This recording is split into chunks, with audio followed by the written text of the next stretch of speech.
J'ai deux bonnes et une mauvaise nouvelle. La mauvaise nouvelle, c'est que les Français sont les plus naïfs en Europe. Ce sont eux qui se font le plus avoir par les scammers, par toutes ces arnaques que l'on voit en ligne ou sur le téléphone mobile. Donc si vous voulez sortir de ce cercle vicieux et éviter de vous faire arnaquer la prochaine fois, regardez la vidéo. Bonjour à tous, je suis Steph et je présente la chaîne de comparateur.com qui est un site qui compare, synthétise et analyse les offres des différentes banques, néobanques et fintech pour que vous fassiez des économies sur vos frais bancaires. Aujourd'hui, nous allons parler justement des arnaques bancaires qui sont de plus en plus fréquentes et Visa a livré récemment une enquête montrant que les Français sont ceux qui se font le plus arnaquer. Donc, si ce type de sujet vous intéresse, je vous invite à vous abonner à ma chaîne YouTube. Vous pouvez également liker la vidéo, la partager pour éviter que vos amis se fassent arnaquer. Et vous pouvez partager votre expérience ou poster un commentaire en dessous de celle-ci. Sachez d'ailleurs qu'entre la vidéo et les questions, il y a un descriptif. Dans celui-ci, vous trouverez toutes les informations utiles dont je vais vous parler dans quelques minutes. Dans un premier temps, je vais rapidement vous présenter cette enquête qui a été réalisée par Visa en décembre sur plus de 6000 personnes et 18 pays. Donc celle-ci fait part justement des arnaques qui sont grandissantes avec Internet et le téléphone mobile, où on voit de plus en plus de pirates qui sont là pour piller vos données et surtout votre argent. Et donc voilà, donc ce qu'il faut retenir de tout ça, c'est que ce sont en Europe les Français qui sont les plus crédules, les plus naïfs, ceux qui se font le plus avoir. C'est quand même dommage, mais c'est comme ça. Bon, au moins maintenant on le sait. En termes d'âge, à ma plus grande surprise, il faut savoir que ce sont les jeunes qui sont le plus susceptibles justement de se faire avoir.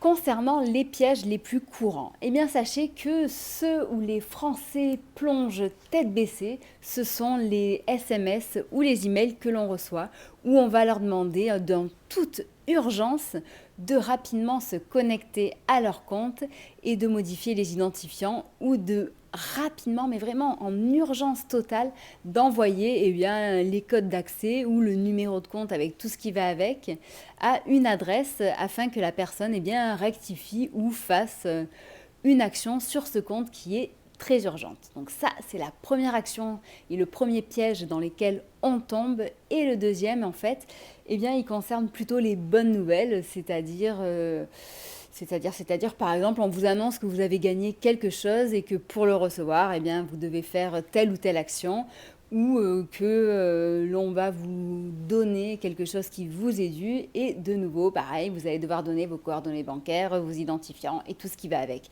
Et généralement, là, de nouveau, on tombe dans le panneau. Sur cette image sont résumés les pièges les plus fréquents utilisés par les scammers. Avec un petit peu de recul, on se rend compte qu'ils utilisent tout simplement les grosses techniques marketing qui fonctionnent.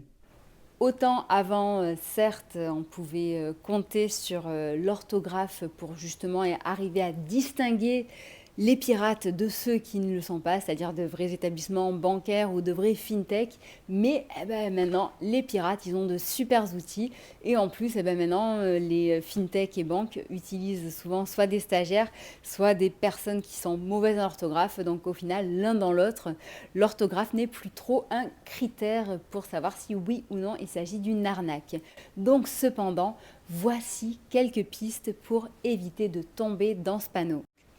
Comme je vous le disais, j'avais une mauvaise nouvelle et deux bonnes. Donc la première bonne nouvelle, c'est que si on regarde cette enquête et qu'on la remet au niveau mondial, les Français ne sont pas les pires. En effet, si en France, 33% de la population reconnaît avoir été victime d'une arnaque bancaire, ce qui nous place en tête du peloton au niveau européen, sachez que du côté de l'Inde, ils sont 52%, qu'aux États-Unis, ils sont 41%, et qu'en Chine et au Canada, ils sont 34%.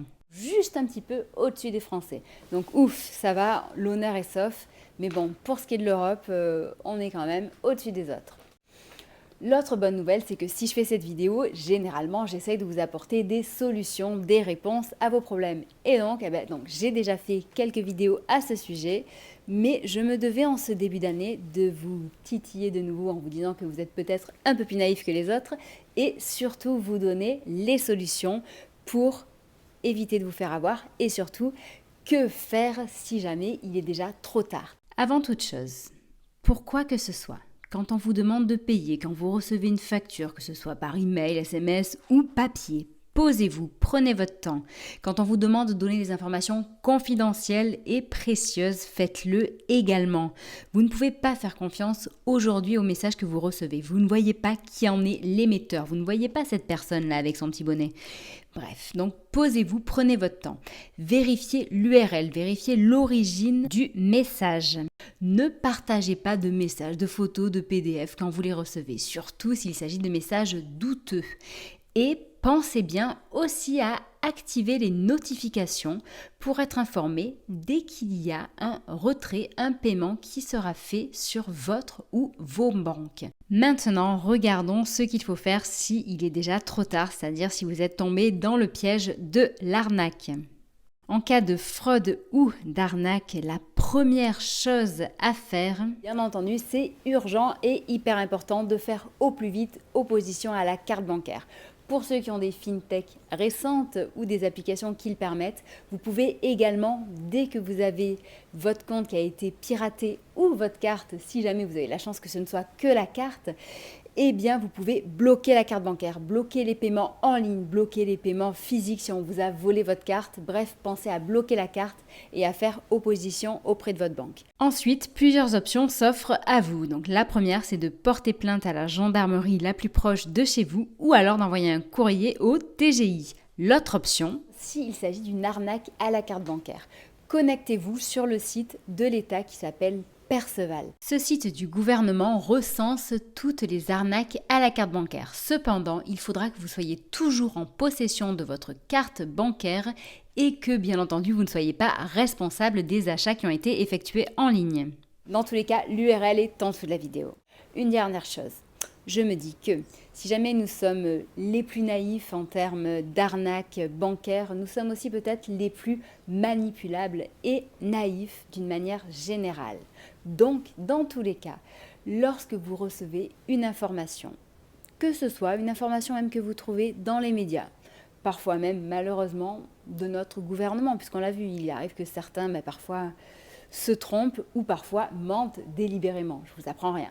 Donc, dans tous les cas, quand vous avez une information, ce qu'il faudrait faire, ce que je souhaiterais que vous fassiez, c'est que vous vous informiez par vous-même, que vous recherchiez l'information si celle-ci justement vous semble vraiment surprenante et que vous ne voulez pas vous aussi colporter de fausses informations et des erreurs.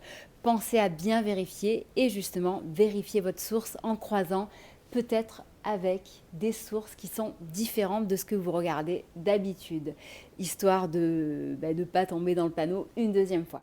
Je vous dis ça parce que j'ai vu récemment une petite image qui m'a beaucoup plu. C'est un couple qui est tout simplement sur son canapé et le mari qui dit à sa femme « Penses-tu que nous soyons manipulés ?» Et sa femme qui dit quand même, si on était manipulés dans les médias, ils en parleraient. Vous pensez vraiment qu'ils en parleraient dans les médias ? Bref, je vous pose la question.